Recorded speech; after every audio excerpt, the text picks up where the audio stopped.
noches, edición número 495 entre ustedes y nosotros. Buenas noches, Buenas noches, Osvaldo. Bueno, la realidad argentina siempre nos llena de sorpresas. Hoy apareció profusamente tapizada la ciudad de Buenos Aires con carteles que decían Máximo al gobierno, Cristina al poder. Y esto nos evocó necesariamente, nos trasladó a 1973, cuando, respetuosamente lo digo, un dirigente de San Andrés de Giles, Héctor J. Cámpora, juntamente con el conservador Vicente Solano Lima, fueron la fórmula triunfante en los comicios de marzo de ese año, de 1973, con una diferencia que no hizo necesaria una segunda vuelta. Y fue 49 y pico. 49 y pico, y la fórmula radical, que era Balbín-Gamón, no llegó a tener un guarismo que pudiera llegar a oscurecer la posibilidad de una mayoría homérica de más de un 50%. Sí, estrictamente hubiera correspondido una segunda, pero Balbín renunció a esa posibilidad porque había quedado muy atrás. Se veía claramente que quedaba muy atrás.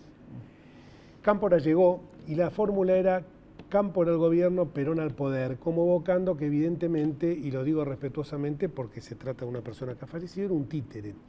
Pero los tiempos demostraron que los 42 días del gobierno de Cámpora fueron realmente desastrosos. Y fueron desastrosos de tal forma que tuvo que volver Perón a la Argentina en el mes de junio y automáticamente Cámpora renunció, luego un interregno y finalmente en septiembre triunfó la fórmula Perón-Perón. Fórmula Perón-Perón, que justamente es el más claro ejemplo de lo que es el nepotismo llevado a su exacerbación. Un dirigente, un líder, un caudillo, como era Juan Domingo Perón, uno no comparta su doctrina, acompañado de su mujer.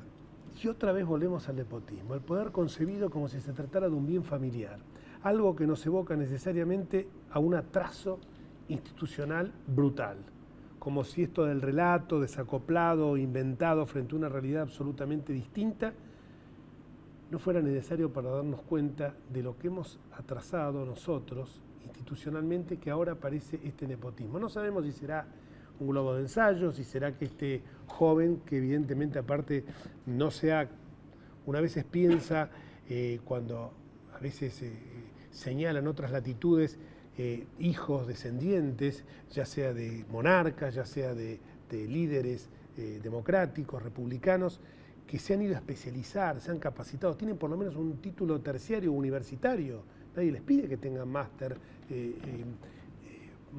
realizados en distintas latitudes del mundo, pero sí que tengan una formación.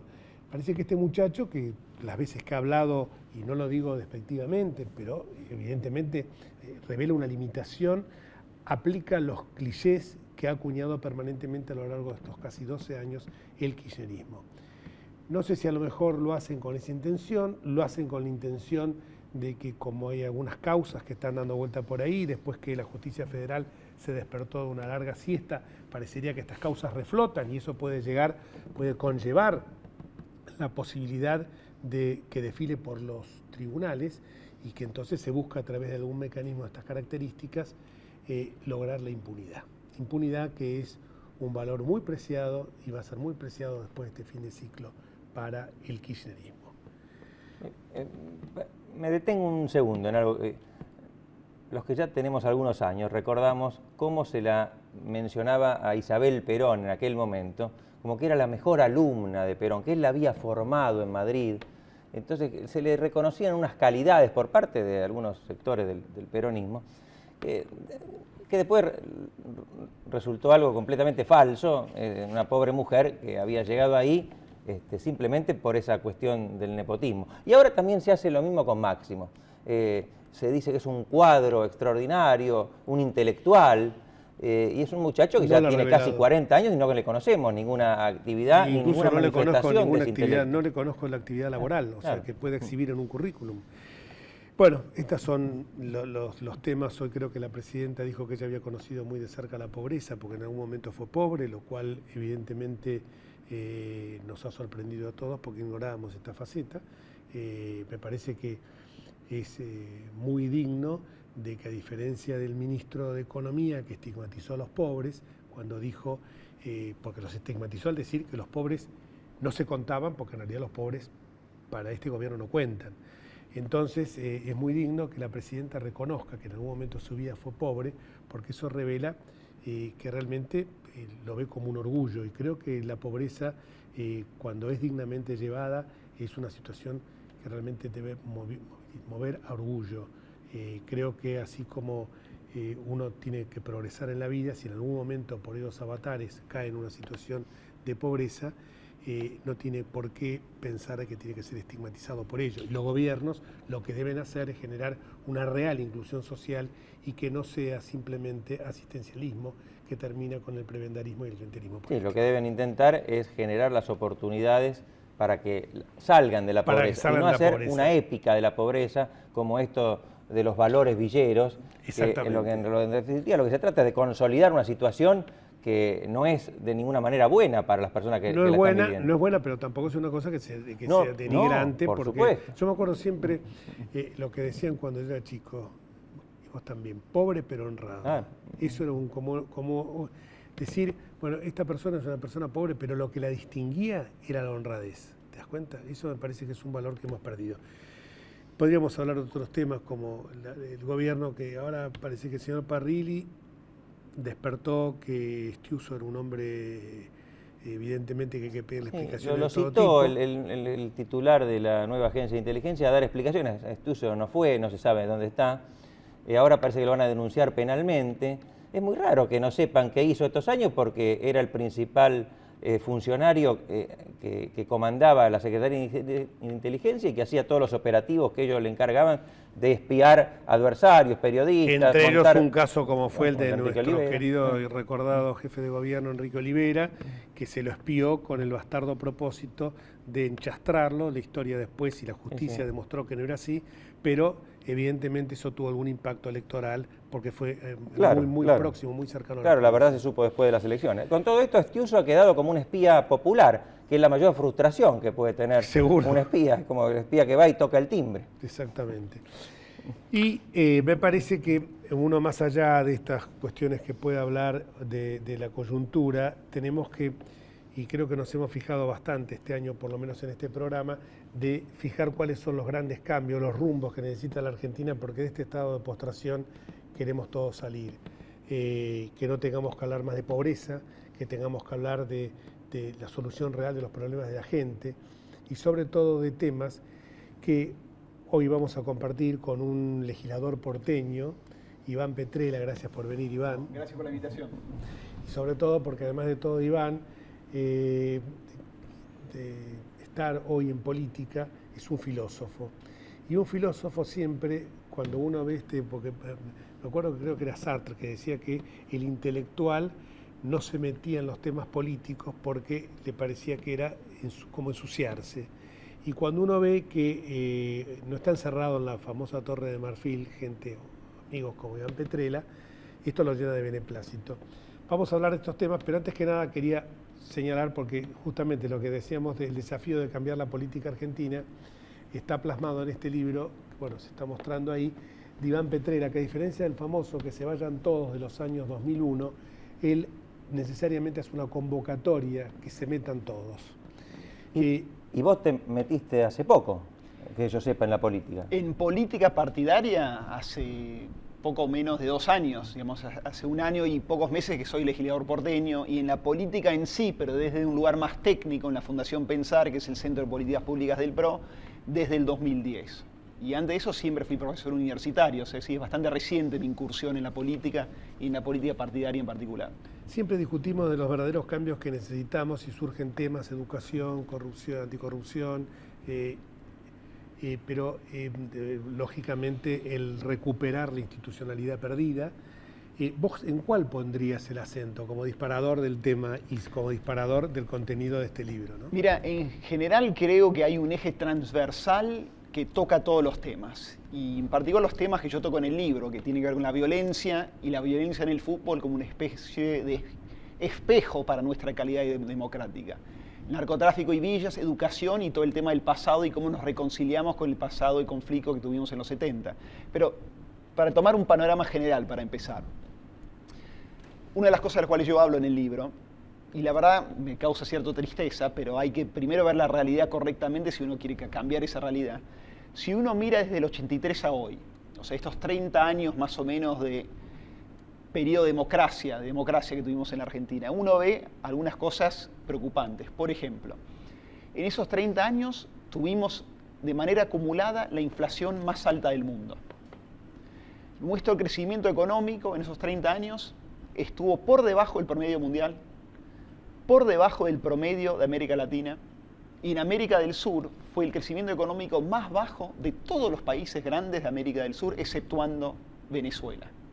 O sea que en esos 30 años no tuvimos grandes resultados. Ahora hay algunos analistas que dicen, y tienen razón, también, que lo que diferencia a la Argentina de países como Uruguay, Brasil, Chile, Colombia, Perú, incluso hoy, es que a la Argentina le faltan políticas de Estado. No tenemos continuidad. Viene un gobierno, hace una cosa, viene otro gobierno, cambia todo y hace otra cosa. O sea que somos una especie de péndulo. Tenemos una discontinuidad en las políticas. Y es cierto. Pero hay un tema, yo creo que más profundo, y tiene que ver también con el nombre del libro, que se metan todos. Que si uno mira la discontinuidad de políticas, uno ve que por debajo, y esto es realmente curioso, por debajo tenés la continuidad de políticos.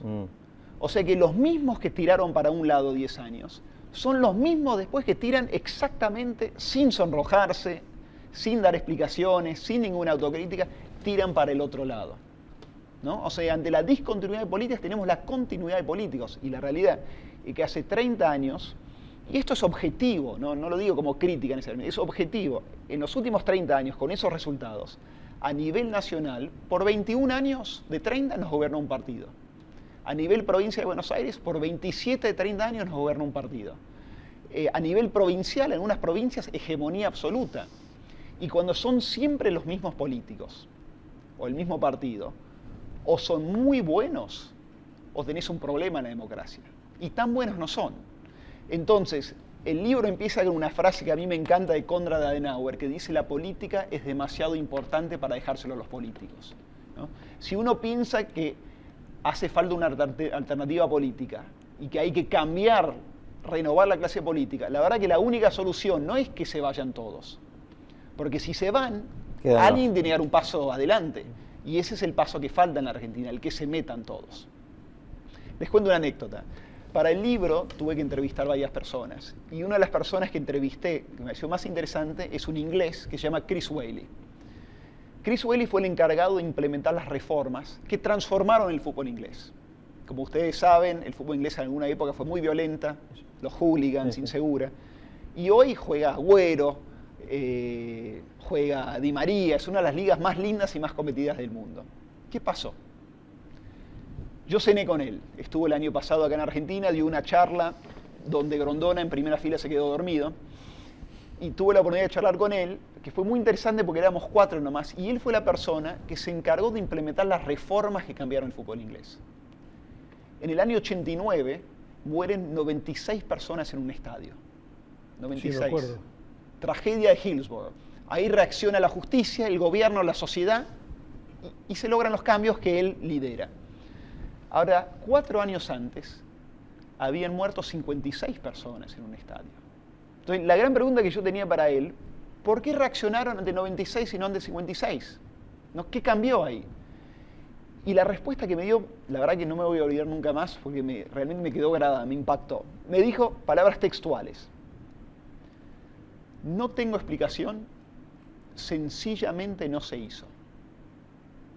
Sencillamente no se hizo. Y yo ahí pensé, y se lo digo a la gente que nos está mirando, ¿cuántas veces en la Argentina sencillamente no se hizo lo que había que hacer? ¿No? No hay grandes misterios. El fútbol es uno de esos casos. La violencia del fútbol. Bueno, claramente. Y te voy a decir algo, Iván. Hace poco vi una foto que me pareció reveladora de lo que es cuando un tema se soluciona y se soluciona definitivamente. Balotelli, un jugador italiano que juega en la liga inglesa, no sé si juega en Manchester, no sé dónde juega, va a reaccionar violentamente contra otro jugador que le había pegado y le podía costar la expulsión. 2 hinchas, está la foto, que estaban al lado del cordón que separa, al lado del cordón, los asientos están al lado de la línea de juego, lo agarraron para que no reaccionara. Y Balotelli, el italiano, dijo: les debo a estos dos espectadores el que no me hayan echado y se perdieron, no sé si ahora uno de los partidos de la Champions. Entonces yo digo, acá hubiera sido exactamente al revés, lo hubieran incentivado para que fuera y golpeara al contrario. Claro, sí, es que había hinchada, ¿no? Porque hay partidos ahora que se juegan sin sí. hinchada Claro, directamente, sin hinchada. No, y pero si lo no, mismo- hinchada local. Ahora, no sé qué es lo que vos, porque no leí el libro todavía, decís sobre el tema de la violencia en el fútbol. Te digo mi impresión, Sí. mi experiencia, Jorge y yo nos gusta mucho el fútbol, vamos a la cancha, y hay una idea de que hay un grupo de inadaptados, los barra brava, que si fueran erradicados, todo sería normal y pacífico. Yo lo que veo en la platea es una violencia no física, pero verbal y en la conducta, que me parece que da una idea de círculos concéntricos. En el círculo más estrecho están los barra brava, que son directamente delincuentes. Pero me parece que hay un contexto que favorece la existencia de estos delincuentes. Seguro. Yo no desligo de responsabilidad a gran parte de los hinchas de fútbol. La verdad que estoy totalmente de acuerdo. Antes habían hablado del tema si hace falta un cambio cultural. Y yo creo que en el fútbol, como un espejo, ¿no? Viéndolo de manera más amplia, como un espejo de nuestra calidad democrática, ahí se ve claramente. Porque por un lado están las barras, ¿no? Como el micro tema las barras. Pero las barras son también la asociación, el lazo, la alianza entre barras como fuerzas de choque y algunos sectores de la política y del gremialismo. Ahí ya te habla de un problema de la democracia, ¿no? Claro. Los lazos entre las mafias, las barras y la política que usa la barra como fuerza de choque. Ese es un nivel. Otro nivel, como decís vos, es el del hincha, no del hincha común, algunos de los cuales se contagian de lo que parece ser un folclore de las canchas argentinas, pero es un folclore muchas veces violento, xenófobo, tremendamente problemático para la democracia. Otra cosa que a mí me dijo Chris Whaley cuando vino el del Reino Unido, me dijo, mira, hay dos grandes diferencias entre lo que les pasa a ustedes con las barra bravas y lo que eran los hooligans. Por un lado, los hooligans no tenían asociación con la política, ni con los clubes. Claro. Eso por un lado. Y por el otro lado, y esto también es muy interesante y tiene que ver con este tema del hincha, en el Reino Unido nadie se quería sacar una foto con un hooligan. Acá vos tenés hinchas que se quieren sacar foto con el jefe de la barra brava porque es una especie de celebrity. Te puedo el decir jefe de la algo. barra brava. Y ese es un problema. Y camaristas.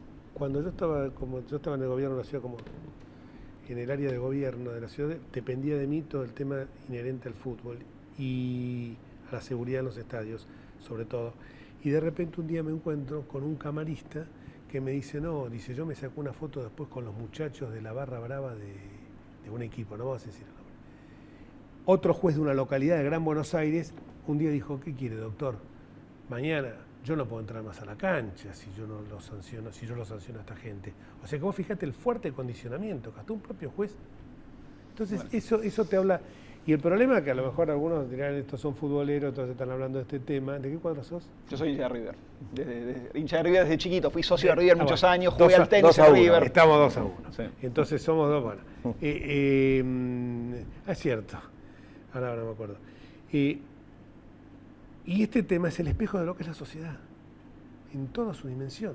Es el espejo de lo que es la sociedad. Sí, porque el fútbol es muy importante, la sociedad argentina es muy popular, o sea que es una conducta que es muy significativa.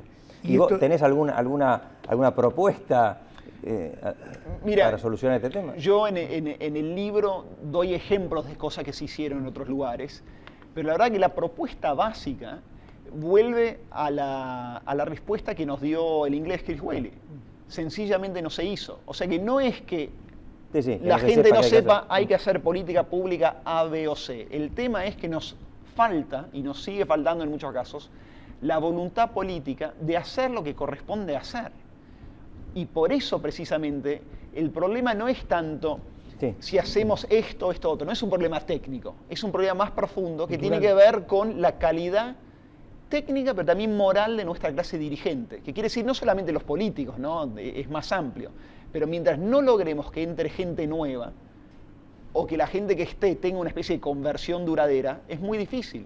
Mira, para cada capítulo yo voy y vengo entre la Argentina y algún otro lugar que logró torcer el rumbo. Medellín, que pasó de ser la ciudad más violenta de América Latina a ser votada el año pasado la más innovadora del mundo. Sudáfrica, después del apartheid. Aparte, disculpame, lo de Medellín, con un tema que solucionó todo el tema de las viviendas precarias. Tremendo, lo de Medellín es increíble lo que lograron en Medellín. Pero ¿qué ves en cada uno de esos casos? Que antes de la transformación social hubo una transformación de la política y de los políticos. Porque la verdad que la gran herramienta para el cambio es la política, nos guste o no. Seguro. Vamos a una pausa y cuando volvamos vamos a hablar de otros temas también, de religión, que es un tema que le interesa a Iván. Pausa.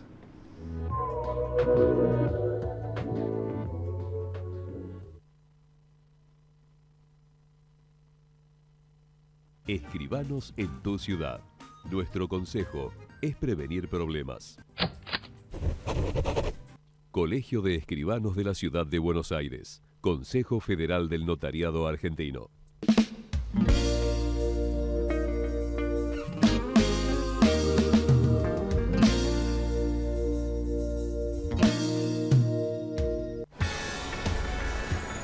¿Sabías que podés hacerte controles de salud gratuitos en los hospitales públicos de la ciudad y en cualquiera de los centros de salud y acción comunitaria que están en los barrios?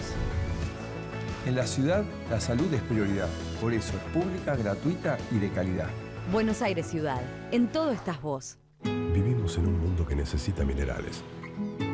Pero sabemos que, antes que nada, necesitamos un mundo donde vivir. Cámara Argentina de Empresarios Mineros. Por una minería limpia, segura y sustentable. Andar, obra social de viajantes vendedores de la República Argentina. La mejor cobertura familiar al mejor precio. Planes de salud para particulares, trabajadores en relación de dependencia y monotributistas. 0810-345-0184. Andar, www.andar.org.ar.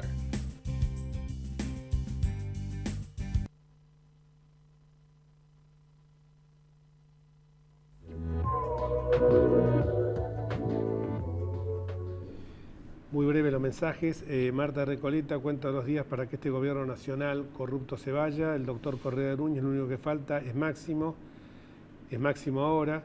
José Montero de Caballito, la violencia también impulsan desde arriba. Y Jorge de Villaballester, en los años 50, al que tiraba mandarinas en la cancha, iba 30 días al calabozo. Mandarinas. Mandarinas, no sé por qué, naranja podría haber sido. Pero la mandarina a lo mejor... Ahora, si tiraba pomelos, no, por ejemplo. Claro, no, más contundente, dice mandarina, Jorge Ballester. Repetimos como vienen los sin filtro. Lo que nosotros siempre nos decimos acá es que gran parte de la sociedad se va a inclinar por un cambio. Ahora, para que ese cambio sea duradero, perdure en el tiempo, ese cambio debe ser profundo. Y me parece que hay algunos temas que vos, no sé en el libro, pero que siempre, por ejemplo, hace muy poco... Digo, 2 o 3 artículos que ha escrito el joven acá, uno sobre la corrupción, con un dato revelador tremendo, que estamos en el puesto 104 sobre... Sí, sobre 179 países. Sí, y en América del Sur, mal, pésimo. Mal. Uno es ese tema y otro es el tema de la educación.